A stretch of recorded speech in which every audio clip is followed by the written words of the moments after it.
Question लिखिए, a block of mass 2 kg, a block of mass 2 kg is tied to a string, a block of mass 2 kg is tied to a string of length 2 meter, is tied to a string of 2 meter, length 2 meter.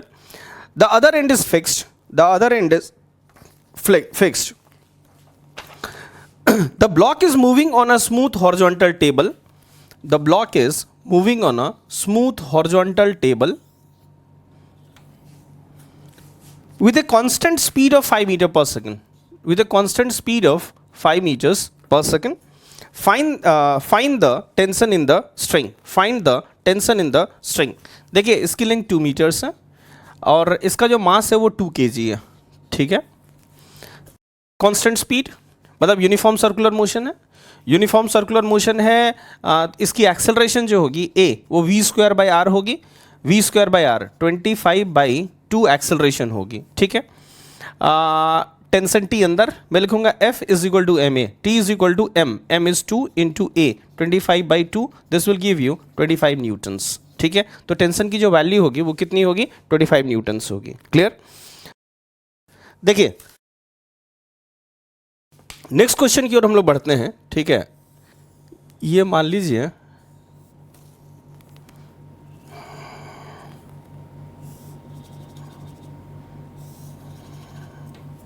this is m1, this is m2, this is r1 and this is r2.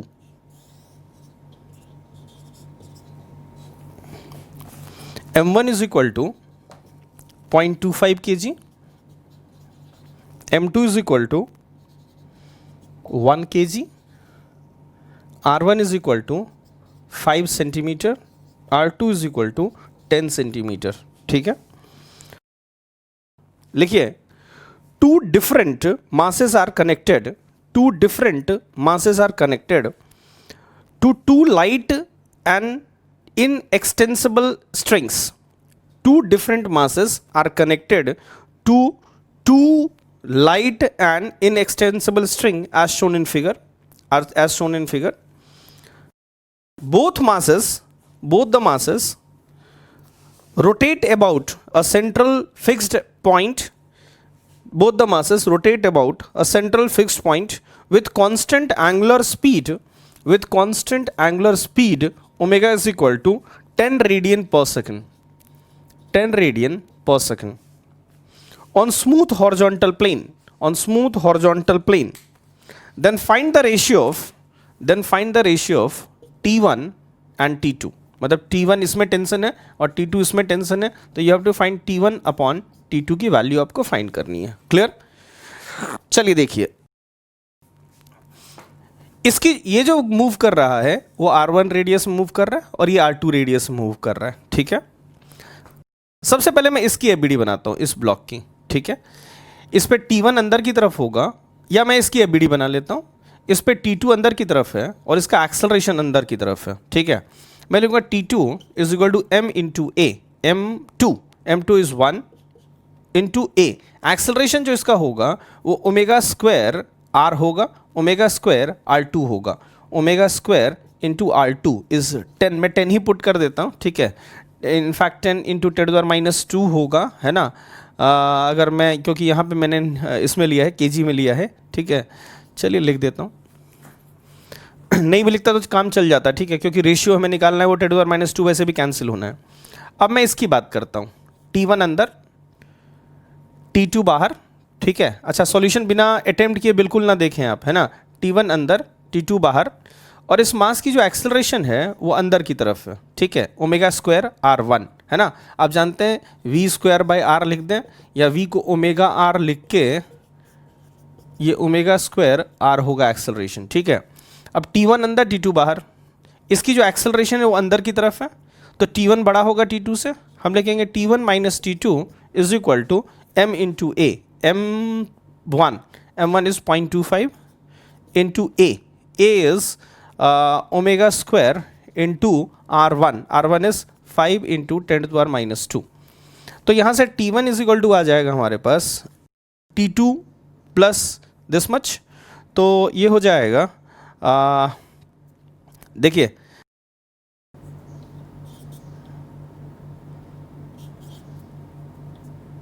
1.05 omega square into 10⁻²।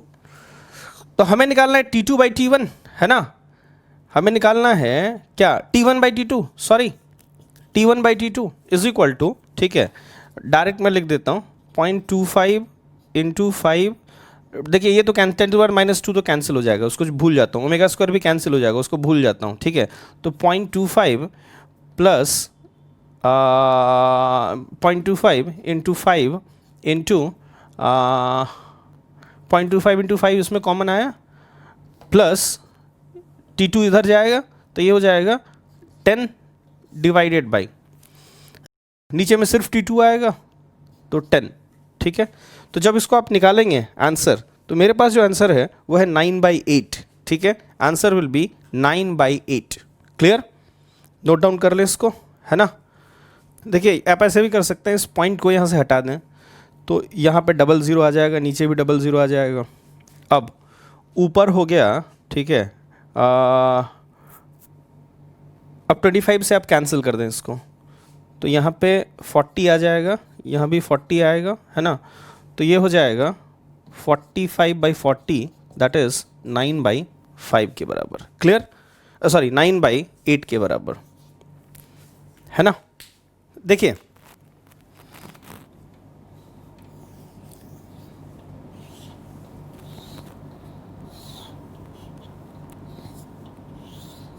ये एक cylinder है और यहाँ पे एक block जो है m मास का, वो एक सर्कुलर पाथ में ऐसे घूम रही है v वेलोसिटी से, ठीक है।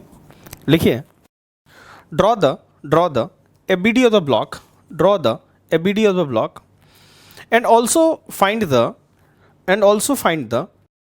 normal exerted by the wall of the cylinder, the normal exerted by the wall of the cylinder and normal exerted by ground, normal exerted by the ground on the block, normal exerted by the ground on the block, ठीक है। देखिएगा एक line और लिख लीजिए, ठीक है। it is given that all the surfaces are frictionless, it is given that all the surfaces are frictionless and the block is moving with constant velocity and the block is moving with constant velocity, ठीक है। देखिएगा ये circular ये radius r है, ये constant speed से move कर रही है, ठीक है। ये ब्लॉक, तो कांस्टेंट स्पीड से अगर ये ब्लॉक मूव कर रही है, रेडियस r है, इसकी स्पीड v है, तो सेंटर की तरफ इसका एक एक्सेलरेशन होगा, acceleration is equal to v²/r, centre की तरफ, ठीक है। अगर हम ब्लॉक के ABD की बात करें तो ये जो सरफेस है इसका एक नॉर्मल ऊपर की तरफ होगा, नॉर्मल ऊपर की तरफ होगा और mg नीचे की तरफ होगा। अब नॉर्मल जो होगा इस वॉल का, देखिए अगर इसकी एक्सेलरेशन अंदर की तरफ है तो कोई ना कोई फोर्स अंदर की तरफ होगा। यहाँ पे जो फोर्स है ना वो ये वर्टिकल वॉल का होगा, ये नॉर्मल अंदर की तरफ होगा, ठीक है। y में ना तो ये ऊपर जा रहा है ना तो नीचे आ रहा है, तो y में आप लिखेंगे normal will be equal to mg। इस नॉर्मल को मैं n डैश कह देता हूँ। n डैश हॉरिजॉन्टल में force is equal to m into horizontal में एक्सेलरेशन। हॉरिजॉन्टल में जो एक्सेलरेशन है वो v² है, तो यहाँ का जो नॉर्मल होगा वो mg के बराबर होगा और यहाँ का जो नॉर्मल होगा वो m इंटू v² के बराबर होगा। क्लियर, ठीक है। देखिए सेम कॉन्सेप्ट को, ठीक है, अब मैं दूसरे तरीके से देखता हूँ। मान लीजिए ये एक पार्टिकल जो है वो सर्कुलर मोशन में, यूनिफॉर्म सर्कुलर मोशन में घूम रहा है ना, रेडियस r में। हम लोगों ने टेंशन निकाला था m इंटू v²/r, ठीक है।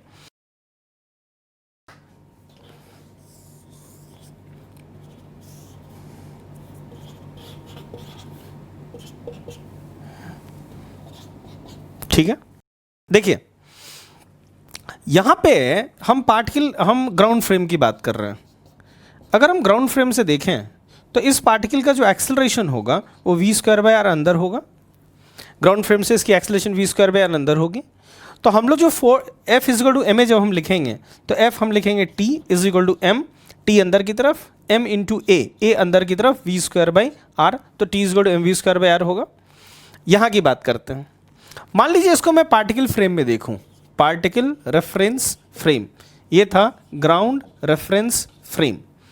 अगर मैं इस पार्टिकल को पार्टिकल रेफरेंस फ्रेम से देखूं, ठीक है, तो अगर मैं पार्टिकल पर बैठ के देखूं तो इसकी एक्सेलरेशन अंदर की तरफ है v²/r, तो हम एक सूडो फोर्स लगाएंगे, ठीक है। पार्टिकल में बैठेंगे तो एक नॉन इनर्शियल फ्रेम होगा, नॉन इनर्शियल फ्रेम पे अगर हम बैठेंगे तो एक सूडो फोर्स लगाएंगे बाहर की तरफ सूडो फोर्स जो होगा वो m into a, acceleration particle में बैठे हम तो हम एक सूडो फोर्स लगाएंगे, सूडो फोर्स होगा m into a is the acceleration of reference frame, acceleration of reference frame होगा v²/r, ठीक है। तो अब देखिए हम पार्टिकल में बैठे हैं, अब हम पार्टिकल को हमें रेस्ट में दिखाई देगा, ठीक है। अब हम पार्टिकल की अंदर की तरफ एक्सेलरेशन नहीं कहेंगे, पार्टिकल हमें रेस्ट में दिखाई देगा, तो t अंदर की तरफ mv²/r बाहर की तरफ, पार्टिकल रेस्ट में है तो t is equal to mv²/r के बराबर होगा, ठीक है।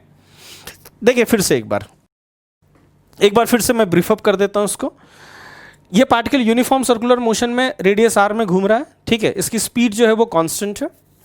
अगर मैं ग्राउंड फ्रेम से देखूं तो आप जानते हैं कि सर्कुलर पाथ में जब पार्टिकल होती है यूनिफॉर्म सर्कुलर मोशन में, तो एक अंदर की तरफ एक सेंट्रीपिटल एक्सेलरेशन होती है, सेंट्रीपिटल एक्सेलरेशन की वैल्यू होती है v²/r। अब अंदर की तरफ एक्सेलरेशन है तो कोई ना कोई फोर्स होगा, तो रस्सी से बंधा हुआ है, टेंशन T अंदर की तरफ है और एक्सेलरेशन v²/r अंदर की तरफ है। आप लिखेंगे F अंदर की तरफ is equal to m into a is v²/r, T is equal to m into v²/r। Ground frame में किसी भी सूडो फोर्स की बात नहीं होती। यहाँ आते हैं, हम पार्टिकल में बैठते हैं, पार्टिकल में जब हम बैठेंगे तो हम जानते हैं कि पार्टिकल जो है नॉन इनर्शियल फ्रेम है, नॉन इनर्शियल है तो हमें एक सूडो फोर्स लगाना होगा। अच्छा, इसकी जो एक्सेलरेशन है वो अंदर की तरफ है v²/r, तो सूडो फोर्स जो होगा वो m इंटू ए होगा, एक्सेलरेशन इस तरफ है तो सूडो फोर्स बाहर की तरफ होगा m into a is v²/r, ठीक है। अब पार्टिकल पे हम बैठे हैं, T अंदर की तरफ है और सूडो फोर्स mv²/r बाहर की तरफ है। इस सूडो फोर्स को हम सेंट्रीफ्यूगल फोर्स भी कहते हैं, इस सूडो फोर्स को यहाँ पे सेंट्रीफ्यूगल फोर्स नाम दिया गया है, ठीक है। तो सेंट्रीफ्यूगल फोर्स mv²/r बाहर, T अंदर की तरफ, पार्टिकल बैठे हैं, पार्टिकल हमें रेस्ट में दिखाई देगा, है ना, तो जो अंदर फोर्स होगा वही बाहर फोर्स होगा, तो T is equal to m into v²/r। T अंदर की तरफ, बाहर की तरफ सेंट्रीफ्यूगल फोर्स, दोनों क्या होंगे, सेम होंगे, इक्वेट कर दिया हमने, ठीक है। चलिए देखिए हम सेम क्वेश्चन को, ठीक है, अब दूसरे तरीके से करने वाले हैं, है ना। इनफैक्ट हम इसको दोनों रेफरेंस फ्रेम से भी सॉल्व करते हैं, चलिए ठीक है। पार्टिकल फ्रेम से भी हम एक बार इसको ग्राउंड फ्रेम से हम इसको सॉल्व कर चुके हैं, ठीक है, लेकिन एक बार और मैं ग्राउंड फ्रेम और पार्टिकल फ्रेम दोनों से आपको सॉल्व करके दिखाता हूँ, ठीक है। ये रेडियस r1 है, this radius is r2 and angular velocity is omega, ठीक है। देखिएगा सबसे पहले मैं इसकी एबीडी बनाता हूँ। अभी ग्राउंड फ्रेम है, ये ground reference frame particle frame में है, T1 इस तरफ होगा, T2 इस तरफ होगा, है ना। मैं इस पार्टिकल की बात करूं तो T1 अंदर की तरफ, T2 बाहर की तरफ, है ना। और इसकी जो एक्सेलरेशन है, जानते हैं ग्राउंड फ्रेम में एक्सेलरेशन होगा ओमेगा² r1 होगा। आप लिखेंगे नेट फोर्स अंदर की तरफ, T1 अंदर T2 बाहर, एक्सेलरेशन अंदर है, T1 बड़ा होगा T2 से, आप लिखेंगे T1 minus T2 is equal to m1 omega r1, ठीक है। तो T1 हो जाएगा T2 plus m1 omega r1। अब अगर मैं इसकी एबीडी बनाऊं तो T2 अंदर की तरफ और इसका एक्सेलरेशन होगा m2 ओमेगा² r2, T2 अंदर m2 ओमेगा² r2, एक्सेलरेशन अंदर की तरफ ओमेगा² r, है ना।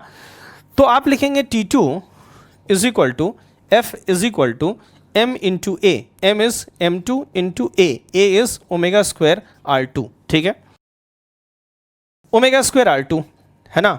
मैं सेंटीमीटर में ही रहने देता हूँ, ओमेगा², m2 is 1 into omega, omega is, ठीक है, ओमेगा² ही रहने देता हूँ, इंटू r2 इज व्हाट 10, तो 10 ओमेगा² हो गया। और T1 होगा 10 omega plus m1 is 0.25 into omega, omega is omega into r1 is 5। चलिए ओमेगा की वैल्यू भी पुट कर देते हैं, तो ये हो जाएगा 1000, omega is 100, so this is 1000 plus 100 तो 25, ये 125 हो जाएगा, तो ये 1125 हो जाएगा और ये हो जाएगा 1000, ठीक है। अब आपको T1 अपॉन T2 निकालना था, तो T1 अपॉन T2 निकालेंगे तो that is equal to 1125 upon 1000, that is equal to, ठीक है, 9/8 आ जाएगा आपके पास। ठीक है, ये हो गया पार्टिकल ग्राउंड रेफरेंस फ्रेम। अब पार्टिकल रेफरेंस फ्रेम की बात करता हूँ मैं। ठीक है, दोनों में कोई अंतर नहीं है बहुत ज़्यादा। T1 अंदर, T2 बाहर। पहले हम इस पार्टिकल में बैठेंगे। इस पार्टिकल पे का एक्सेलरेशन अंदर है तो सूडो फोर्स बाहर की तरफ होगा, सेंट्रीफ्यूगल फोर्स बाहर की तरफ होगा, है ना। तो हम लोग लिखेंगे T1 इज इक्वल टू बाहर वाले दोनों force T2 plus M1 omega square R1, M omega square R बाहर की तरफ सेंट्रीफ्यूगल फोर्स। पार्टिकल में बैठे हैं, है ना, तो पार्टिकल इक्विलिब्रियम में, T1 अंदर T2 बाहर, सेंट्रीफ्यूगल फोर्स बाहर। सिमिलरली अगर मैं इसके लिए लिखूं तो सेंट्रीफ्यूगल फोर्स बाहर होगा M2 ओमेगा स्क्वायर R2, है ना। तो आप लिखेंगे T2 अंदर, M2 ओमेगा स्क्वायर R2 बाहर। पार्टिकल में बैठे हैं तो आप लिखेंगे T2 is equal to M2 omega square R2। तो T1/T2 जो होगा वो होगा T2 is M2 omega square R2 प्लस M1 omega square R1 divided by T2 is M2 omega square R2। Clear. यहाँ से जब निकालेंगे तो 9/8 आप जानते हैं कि you will get what, 9/8। Clear है ना। देखिए अभी तुरंत ये क्वेश्चन हमने किया है, सिलेंडर के अंदर m मास की बॉडी है, वो कांस्टेंट स्पीड से मूव कर रही है यूनिफॉर्म सर्कुलर मोशन में। ये सेंटर है, रेडियस इसकी r है। सेम क्वेश्चन को मैं GRF में करता हूँ, ground reference frame, PRF particle reference frame. ध्यान दीजिएगा ये m मास है, इसकी स्पीड जो है वो v है, सेंटर यहाँ है, रेडियस इसकी r है। ठीक है, सबसे पहले ग्राउंड रेफरेंस फ्रेम, नॉर्मल ऊपर, mg नीचे। एक्सेलरेशन होगी इसकी अंदर की तरफ, सेंटर की तरफ, v²/r। नॉर्मल ये वाला दीवार वाला अंदर की तरफ मैं लिखूंगा n डैश, पहले तो वर्टिकल में, ना तो ऊपर ना तो नीचे, तो मैं लिखूंगा n is equal to mg। फिर मैं हॉरिजॉन्टल में लिखूंगा n डैश अंदर, एक्सेलरेशन अंदर, force is equal to n dash is equal to mass into acceleration, m into acceleration is v²/r। यहाँ की बात करें पार्टिकल फ्रेम में, नॉर्मल ऊपर, mg नीचे, सेंट्रीफ्यूगल फोर्स mv²/r बाहर, इसका नॉर्मल इधर। पार्टिकल पे हम बैठे हैं, ठीक है, पार्टिकल पे हम बैठे हैं, पार्टिकल रेस्ट में दिखाई देगा, वर्टिकल में भी, हॉरिजॉन्टल में भी। तो n डैश जो होगा वो mv²/r होगा और n की वैल्यू जो होगी वो mg के बराबर होगी। क्लियर। ठीक है, लिखिए natural length of spring is L, natural length of spring is L।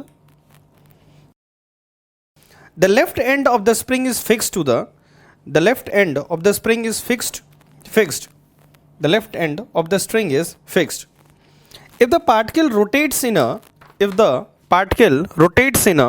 circular path, if the particle rotates in a circular path of angular velocity omega, if the particle rotates in the circular path of angular velocity omega, then find the tension in the spring, spring given that omega is constant, ठीक है।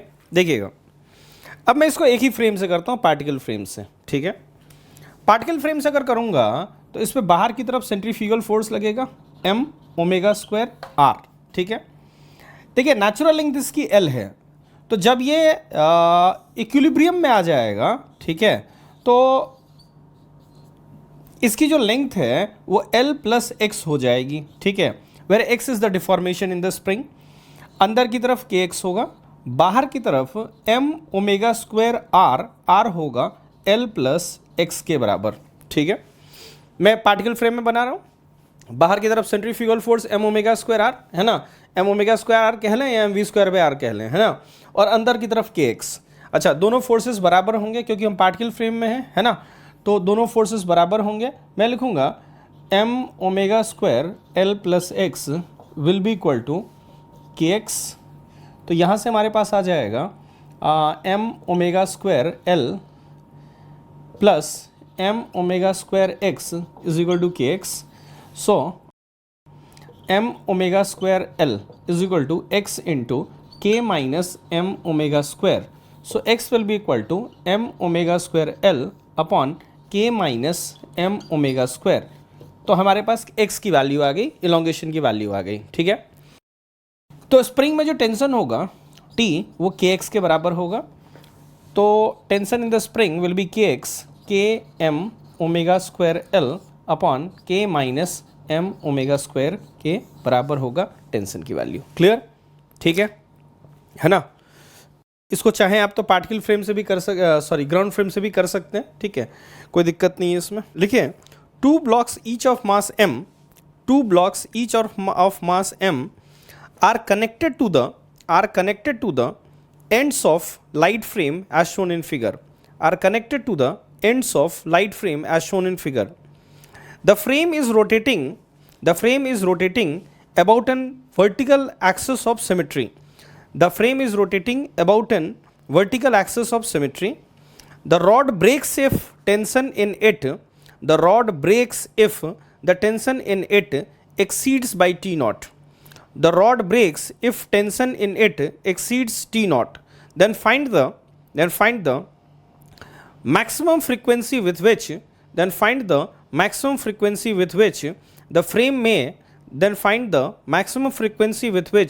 frame may be rotated. The frame may be rotated without breaking the rod, ठीक है। अच्छा अब एक चीज़ देखिए, इसको मान लीजिए हम ओमेगा से रोटेट करते हैं, ठीक है। ग्रेविटी इसमें नहीं है, ठीक है, इसमें मुझे देना चाहिए था नेगलेक्ट ग्रेविटी, ठीक है। तो अगर मैं पार्टिकल फ्रेम से करूं, ठीक है, तो बाहर की तरफ होगा centrifugal force m omega square L बाहर की तरफ, है ना, m we square by r कह लें या m ओमेगा स्क्वायर आर कह लें, है ना, और T नॉट अंदर की तरफ होगा। देखिए रेडियस जो है ना वो इस पार्टिकल की वो L है, तो m ओमेगा स्क्वायर L बाहर की तरफ और T नॉट अंदर की तरफ, ठीक है।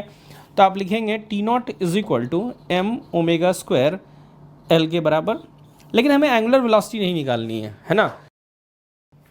एक बात और, जैसे ओमेगा बढ़ता जाएगा तो ये T बढ़ता जाएगा, T इज इक्वल टू, ठीक है, ओमेगा बढ़ाते गए T बढ़ता गया, है ना। जब ये स्ट्रिंग टूटने पे हो जाएगा तो इसमें टेंशन की वैल्यू T नॉट हो जाएगी, तो m ओमेगा स्क्वायर L ये मैक्सिमम ओमेगा होगा, है ना।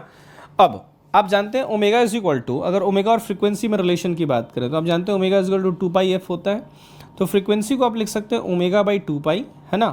तो मैं ओमेगा की वैल्यू यहाँ पुट कर देता हूँ, T nought is equal to m 2πf whole square into L, you will get T nought is equal to m 4π square f square into L.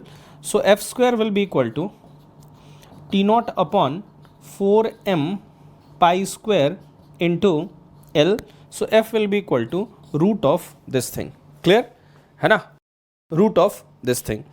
ये फ्रीक्वेंसी की वैल्यू होगी, अगर इससे ज़्यादा फ्रीक्वेंसी आपने करी तो ये स्ट्रिंग जो है वो टूट जाएगी, ठीक है। देखिए एक और क्वेश्चन आप लोग करें, ठीक है। ये एक ब्रिज है, ब्रिज की रेडियस r है और यहाँ पे टॉप मोस्ट पॉइंट पे एक कार है जो कि v स्पीड से जा रही है ना। लिखिए draw the FBD of the car, draw the FBD of the car, mass of the car is m, ठीक है। Draw the FBD of the car and find the normal force exerted by the bridge and find the normal force exerted by the bridge on the car. Find the normal force exerted by the bridge on the car, ठीक है।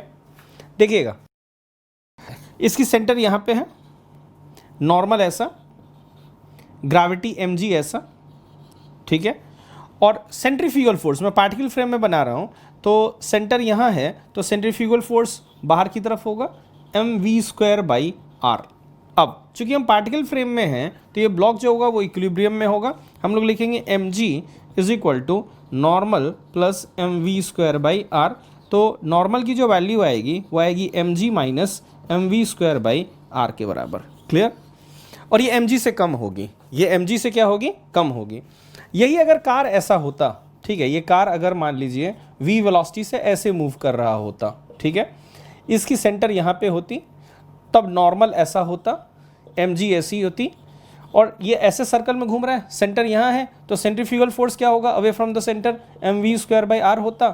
तब जो normal की value होती, particle frame में है, car equilibrium में होगा, नॉर्मल जो होता वो m g plus m we square by r के बराबर होता। ठीक है, यही अगर फ्लैट रोड पे कार अगर चल रही होती, ठीक है, फ्लैट रोड पे अगर कार चल रही होती वी वेलोसिटी से, तो नॉर्मल ऊपर होता, एम जी नीचे होती। ठीक है, कोई सर्कुलर पाथ नहीं है, ठीक है, तो कोई सेंट्रीफ्यूगल फोर्स नहीं होता, तो नॉर्मल किसके बराबर होता, एम जी के बराबर होता। क्लियर है? ठीक है,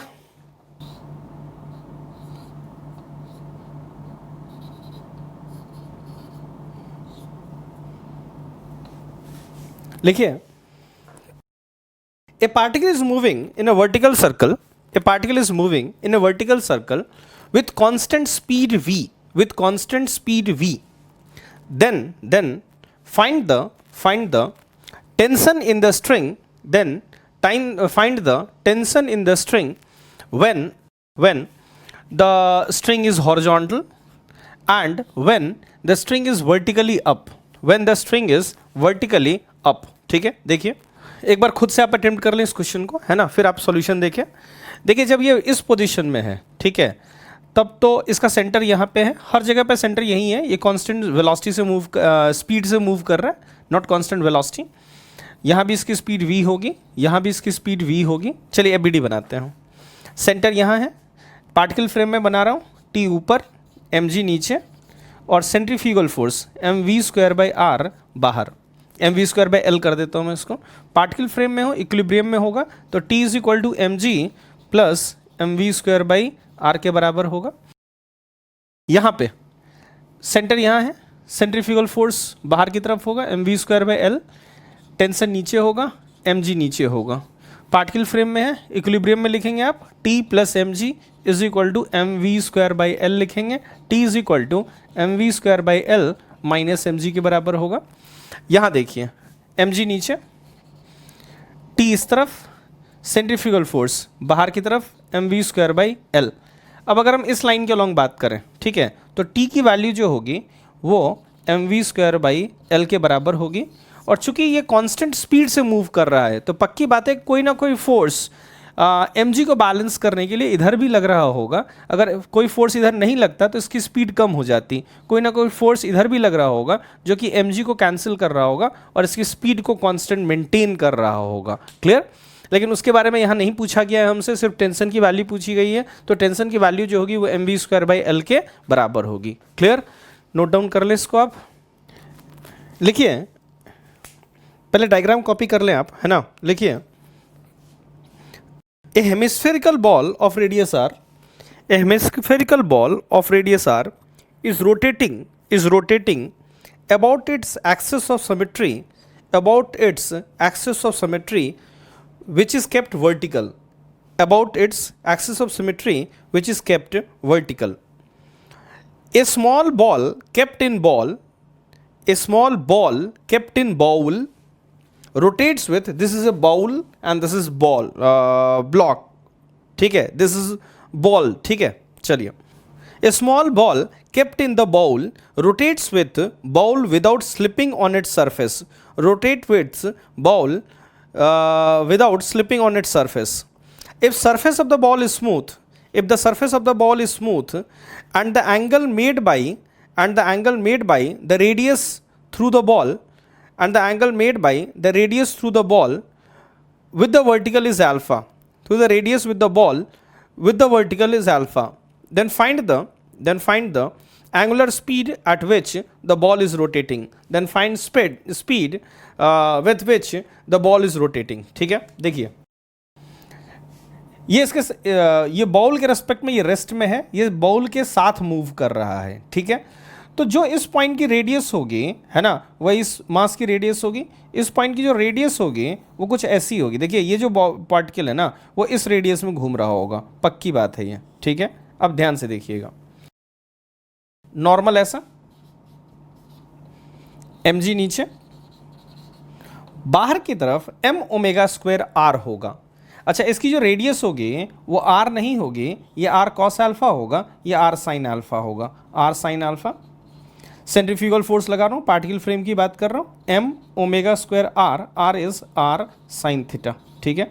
पार्टिकल फ्रेम में ये जो ब्लॉक होगा वो इक्विलिब्रियम में होगा, ठीक है। ये अल्फा है तो ये भी अल्फा होगा। इस नॉर्मल के दो कंपोनेंट होंगे, है ना, इस नॉर्मल के दो कंपोनेंट होंगे, एक होगा n cos alpha, n cos alpha, particle frame में बना रहा हूँ याद रखिएगा, एन कॉस अल्फा, इधर होगा एन साइन अल्फा, इधर होगा m omega square r sine theta, और इस तरफ होगा एम जी। तो आप लिखेंगे n cos alpha is equal to m g, so n is equal to m g sec alpha, ये हो गया फर्स्ट इक्वेशन। सेकेंड इक्वेशन आप लिखेंगे n sine theta is equal to m omega square r sine theta. तो normal की value, ठीक है, normal की वैल्यू आप एम जी सेक अल्फा भी लिख सकते हैं, और एम ओमेगा स्क्वायर आर भी लिख सकते हैं, ठीक है।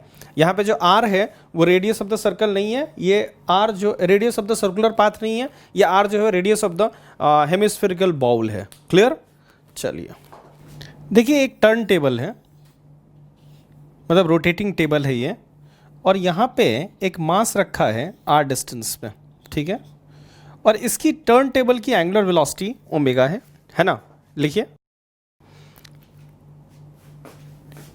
इस ब्लॉक और इस टेबल के बीच में कोफिशिएंट ऑफ फ्रिक्शन जो है वो म्यू है ना। लिखिए, find the frictional force acting on the, find the frictional force acting on the block, find the frictional force acting on the block if the block is in rest with respect to the table, if the block is in rest with respect to the table, ठीक है। देखिए,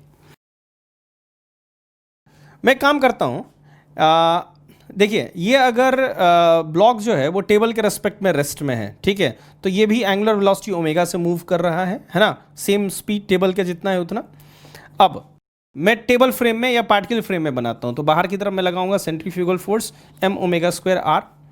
अब जब ये block m omega square r को बाहर ले जाना चाहेगा तो फ्रिक्शन अंदर की तरफ लगेगा, नॉर्मल ऊपर, एम जी नीचे। अच्छा, ये दिया हुआ है कि यहाँ पे ये जो ब्लॉक है वो रेस्ट में है, ठीक है, विद रिस्पेक्ट टू टेबल ये रेस्ट में है, ठीक है। तो विद रिस्पेक्ट टू टेबल अगर ये रेस्ट में होगा तो इसका मतलब फ्रिक्शनल फोर्स जो है वो कैपेबल है कि इस ब्लॉक को स्लिप ना होने दे टेबल के ऊपर, ठीक है। तो अगर ये स्लिप नहीं हो रहा है टेबल के ऊपर तो इसका मतलब फ्रिक्शनल फोर्स जो होगा वो एम ओमेगा स्क्वायर आर के बराबर होगा, ठीक है। देखिए आपसे ये भी, अच्छा, यहाँ पर जो मैक्सिमम फ्रिक्शनल फोर्स जनरेट हो सकता है, समझ गए, वो कितना जनरेट हो सकता है ये मुझे बताइए। एफ आर मैक्स जो जनरेट हो सकता है वो म्यू नॉर्मल जनरेट हो सकता है, मतलब म्यू एम जी जनरेट हो सकता है मैक्सिमम, है ना। मैक्सिमम फ्रिक्शनल फोर्स जो जनरेट हो सकता है वो म्यू एम जी जनरेट हो सकता है। क्लियर? अब जब आप ओमेगा की वैल्यू जीरो रखेंगे, लगभग जीरो, तो फ्रिक्शनल फोर्स की ज़रूरत जो होगी वो जीरो के बराबर होगी। आप ओमेगा को बढ़ाते जाएंगे, फ्रिक्शनल फोर्स रिक्वायर्ड जो बढ़ता जाएगा। जब स्लिपिंग स्टार्ट होने वाला होगा, है ना, तो फ्रिक्शनल फोर्स की जो वैल्यू होगी वो म्यू एम जी के बराबर होगी, मतलब mu m ji is equal to m omega square r हो जाएगा, है ना। तो ओमेगा की वैल्यू हो जाएगी mu g upon r under root, ठीक है। अगर ओमेगा की वैल्यू ये है, इससे कम है, इसके बराबर या इससे कम है, तो स्लिपिंग नहीं होगी, और अगर इससे ओमेगा की वैल्यू ज़्यादा हो जाती है तो स्लिपिंग क्या हो जाएगा, स्टार्ट हो जाएगा। क्लियर? एक और क्वेश्चन देख लेते हैं हम लोग। ये रॉड है और ये रॉड जो है, ठीक है, सर्कुलर रॉड है, और ये इस एक्सिस के अबाउट ओमेगा एंगुलर वेलोसिटी से घूम सकता है, ठीक है। अब इसमें एक रिंग लगी हुई है ऐसी, ये डिस्टेंस जो है वो r है, ठीक है। लिखिए, if the coefficient of friction between the ring and the rod, if the coefficient of friction between the ring and the rod is mu, if the coefficient of friction between the ring and the rod is mu, find the angular velocity, find the maximum angular velocity of the rod so that the ring does not slip, find the maximum angular velocity of the rod so that the ring does not slip, ठीक है। देखिएगा, इसको पहले खुद से attempt करें फिर आप सॉल्यूशन देखें इसका। does not slip, तो ये भी ओमेगा एंगुलर वेलोसिटी से मूव कर रहा है। तो मैं पार्टिकल फ्रेम में अगर बनाता हूँ तो बाहर की तरफ लगाऊंगा m ओमेगा स्क्वायर आर। अच्छा, m ग्रेविटी जो होगा वो नीचे होगा और नॉर्मल जो होगा वो ऐसा होगा। क्लियर? अब जो नॉर्मल की वैल्यू होगी वो mg के बराबर होगी, है ना। ये रिंग ऐसे है, ऐसे, ये ऐसे घूम रहा है, तो वर्टिकली ना तो ऊपर जा रहा है ना तो नीचे आ रहा है, ठीक है। तो नॉर्मल जो होगा, नॉर्मल फोर्स यहाँ पे वो mg के बराबर होगा। अब जो फ्रिक्शन होगा, पार्टिकल फ्रेम में बना रहा हूँ तो पार्टिकल के इक्विलिब्रियम की बात करूँगा, फ्रिक्शन जो होगा वो m ओमेगा स्क्वायर r के बराबर होगा। अच्छा, ओमेगा बढ़ता जाएगा, फ्रिक्शन की रिक्वायरमेंट बढ़ती जाएगी। जब स्लिपिंग होने वाला होगा तो फ्रिक्शन फोर्स मैक्सिमम होगा, फ्रिक्शन फोर्स म्यू नॉर्मल के बराबर होगा, मतलब mu mg is equal to m omega square r के बराबर होगा। तो ओमेगा की वैल्यू जो हो जाएगी वो root mu g upon r के बराबर होगी, ठीक है। अगर ओमेगा की वैल्यू इससे ज़्यादा होती है तो स्लिपिंग होगा, ओमेगा की वैल्यू इससे कम होती है तो फ्रिक्शन फोर्स सफिशिएंट होगा कि इस रिंग को मूव ना होने दे। क्लियर है?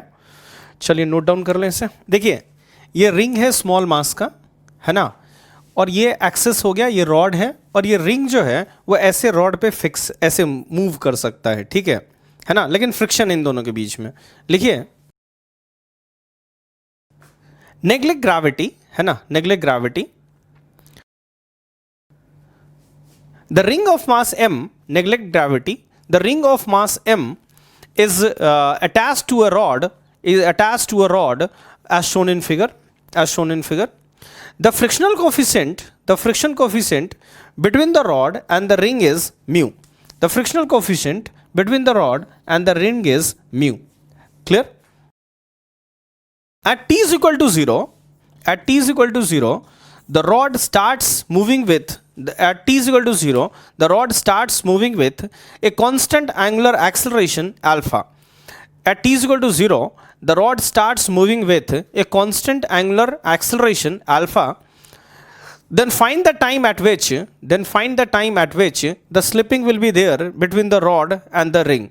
Then find the time at which there will be a slipping between the rod and the ring. ठीक है, देखिए ये रॉड जो है, समझ गए, t इक्वल टू 0 पे एंगुलर वेलोसिटी इसकी कितनी होगी? 0। तो इस रिंग पे कोई टेंजेंशियल कोई इस पे centrifugal force t equal to 0 पे नहीं होगा, ठीक है। देखिएगा, ये जो रॉड है, ग्रेविटी है नहीं, ये जो रॉड है वो इस रिंग को इस तरफ धक्का देगा ऐसे, ठीक है। इस पॉइंट की टेंजेंशियल एक्सेलरेशन जो होगी वो अल्फा आर आगे की तरफ होगी, इस तरफ हॉरिजॉन्टल में सर्कल है, तो इस पॉइंट की जो एक्सेलरेशन होगी, इस पॉइंट की, वो अल्फा आर आगे की तरफ होगी। अगर ये रेडियस आर है तो अल्फा आर आगे की तरफ होगी इसकी एक्सेलरेशन, और ये जो एक्सेलरेशन है इस रिंग को वो इस रॉड का नॉर्मल प्रोवाइड करेगा। नॉर्मल आगे लगेगा इस पे, रिंग पे, है ना, और एक्सेलरेशन इसका आगे की तरफ होगा, ठीक है। तो हॉरिजॉन्टल में मैं लिख देता हूँ इस रिंग पे नॉर्मल आगे, है ना, और एक्सेलरेशन अल्फा आर आगे, तो मैं लिखूंगा normal is equal to m into horizontal acceleration, that is m into alpha r के बराबर होगा। जो एक्सेलरेशन हो नॉर्मल आगे, है ना, और एक्सेलरेशन अल्फा आर आगे, normal is equal to m into a लिख दिया मैंने, m इंटू अल्फा आर लिख दिया। अब देखिएगा, कुछ देर के बाद, टाइम t के बाद, ठीक है, इसके पास कुछ ओमेगा आ जाएगा, है ना। अच्छा, स्टार्टिंग में भी कोई सेंट्रीफ्यूगल फोर्स नहीं है। टाइम टी के बाद आप जानते हैं omega is equal to omega nought plus alpha t होता है, तो टाइम टी के बाद एक्सेलरेशन ओमेगा जो है वो अल्फा टी हो जाएगा। अब अगर इसकी ओमेगा हो गई अल्फा टी, तो एक बाहर की तरफ एक फोर्स लगेगा जो कि m ओमेगा स्क्वायर आर के बराबर होगा, है ना, m omega square r, m omega is alpha t का होल स्क्वायर इंटू आर होगा, तो m alpha square r into t square, ठीक है। ये हो जाएगा बाहर की तरफ फोर्स, ठीक है, सेंट्रीफ्यूगल फोर्स। तो इसको स्लिपिंग से बचाने के लिए फ्रिक्शन जो है वो इस तरफ लगेगा। याद रखिएगा, यहाँ पे जो नॉर्मल, यहाँ पे ग्रेविटी नहीं है कि आप नॉर्मल को ग्रेविटी से इक्वेट कर दें, यहाँ पे जो नॉर्मल है वो m अल्फा आर है, ठीक है। अच्छा, अल्फा तो कांस्टेंट है, तो नॉर्मल की वैल्यू कांस्टेंट है। मैक्सिमम फ्रिक्शन जो जनरेट हो सकती है वो म्यू नॉर्मल जनरेट हो सकती है। Mu normal is m alpha r into mu. तो ये this is the maximum frictional force which can be generated. अच्छा, स्टार्टिंग में जब टाइम कम होगा तो बाहर की तरफ फोर्स कम होगा तो कम फ्रिक्शन की रिक्वायरमेंट होगी। टाइम बढ़ता जाएगा तो बाहर की तरफ फोर्स बढ़ता जाएगा तो फ्रिक्शन की रिक्वायरमेंट बढ़ती जाएगी, है ना। जब स्लिपिंग होने वाला होगा तो ये दोनों फोर्सेस जो हैं वो इक्वल हो जाएंगे, ठीक है। और जब ये फोर्स इससे ज़्यादा हो जाएगा, ठीक है, तो स्लिपिंग जो है वो स्टार्ट हो जाएगा। तो on the verge of slipping अगर हम बात करें तो mu m alpha r is equal to m alpha square r t square हो जाएगा, ठीक है। तो यहाँ से हमें मिलेगा t square is equal to mu r upon ये भी कैंसिल हो गया, म्यू अपॉन अल्फा, ठीक है, म्यू अपॉन अल्फा। तो यहाँ से हम देख सकते हैं कि टी की वैल्यू जो आएगी वो root of mu by alpha आएगी। क्लियर? कितनी आएगी? म्यू बाई अल्फा के बराबर होगी। क्लियर है? चलिए देखिए, पिछले वाले क्वेश्चन में ये रिंग है, अगर इसमें ग्रेविटी भी होता, ठीक है, तो mg नीचे होता, नॉर्मल ऊपर होता, और ये अल्फा से घूम रहा है, ठीक है, तो एक नॉर्मल आगे भी होता। यहाँ पे देखिएगा ध्यान से, या आप ऐसे कह सकते हैं, पहले आप नॉर्मल को भूल जाएं, एक तो अल्फा आर आगे है, ठीक है, तो एक नॉर्मल आगे होगा, और ग्रेविटी नीचे है तो एक नॉर्मल यहाँ पे होगा, ठीक है। तो इसकी जो रिजल्टेंट नॉर्मल होगी ना, ठीक है, अब देखिए यहाँ पे दो सरफेसेस हो गए बेसिकली, ठीक है। एक सरफेस ये हो गया, और अब अगर ध्यान से देखें आप, ठीक है, तो एक तो नॉर्मल यहाँ पे लगेगा और एक ग्रेविटी यहाँ पे, तो नॉर्मल इस सरफेस पे लगेगा, ठीक है। तो यहाँ पे देखिए, हम लोग एक क्वेश्चन डिस्कस कर रहे थे, है ना। इसमें एक रॉड था और रॉड पे एक रिंग था, और इसकी एंगुलर एक्सेलरेशन अल्फा थी, और यहाँ एंगुलर एक्सेलरेशन अल्फा थी, कांस्टेंट थी, ये रेडियस आर था, है ना, और ग्रेविटी भी था, ठीक है। अब एक चीज़ देखिए, यहाँ पे इस रिंग के ऊपर, ठीक है, रिंग जो है, ठीक है, एक तो ग्रेविटी होगा mg नीचे, तो नॉर्मल ऊपर होगा n1, और एक n2 होगा जो इस रिंग पे आगे की तरफ लगेगा, है ना। तो n2 आगे की तरफ लगेगा, और n2 की वैल्यू होगी m इंटू एक्सेलरेशन। एक्सेलरेशन जो होगा वो अल्फा आर होगा, ठीक है, तो n2 आ गया। अब रिजल्टेंट जो होगा इन दोनों फोर्स का, ठीक है, दोनों एक दूसरे से 90 डिग्री पे हैं, तो रिजल्टेंट नॉर्मल जो होगा वो होगा root of n1 square plus n2 square mg का whole square plus m alpha are का whole square, that is m root g square plus alpha are का होल स्क्वायर, ठीक है। ये आ गया नॉर्मल। अब देखिएगा, टाइम t के बाद जो इसकी एंगुलर वेलोसिटी होगी वो omega is equal to omega nought plus alpha t होगी, तो इसकी एंगुलर वेलोसिटी जो है अल्फा टी हो जाएगी। तो इस तरफ जो ये लगेगा बाहर की तरफ सेंट्रीफ्यूगल फोर्स, वो m omega square alpha t का होल स्क्वायर इंटू आर बाहर की तरफ लगेगा, और इसको रोकने के लिए फ्रिक्शन जो लगेगा एफ आर वो इस तरफ लगेगा। टाइम बढ़ता जाएगा, बाहर की तरफ सेंट्रीफ्यूगल फोर्स बढ़ता जाएगा, ठीक है, तो इसको रोकने के लिए फ्रिक्शन की जो वैल्यू है वो धीरे धीरे बढ़ती जाएगी, ठीक है।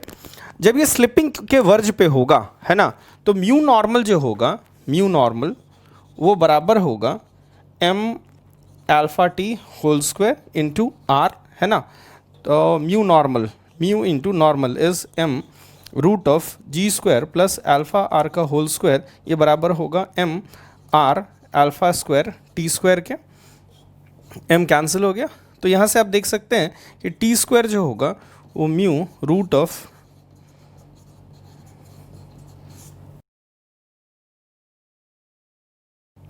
अपॉन आर अल्फा स्क्वायर होगा। तो टी की वैल्यू अगर हमें निकालनी है तो टी जो होगा दिस टू द पावर 1/2 के बराबर होगा। क्लियर? ठीक है, देखिए ये एक डिस्क है, ठीक है, और डिस्क के ऊपर एक मास m रखा हुआ है यहाँ पे, ठीक है, और स्टार्टिंग में जो डिस्क की एंगुलर वेलोसिटी थी वो 0 थी, ठीक है। लिखिए question, there is a block of mass m, there is a block of mass m kept on a disk, kept on a rough disk, kept on a rough disk at a distance r from the center of the disk, at a distance r from the center of the disk. ठीक है. At t is equal to 0,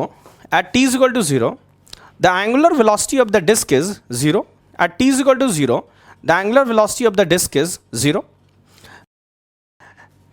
The angular acceleration of the disk is constant and it is alpha.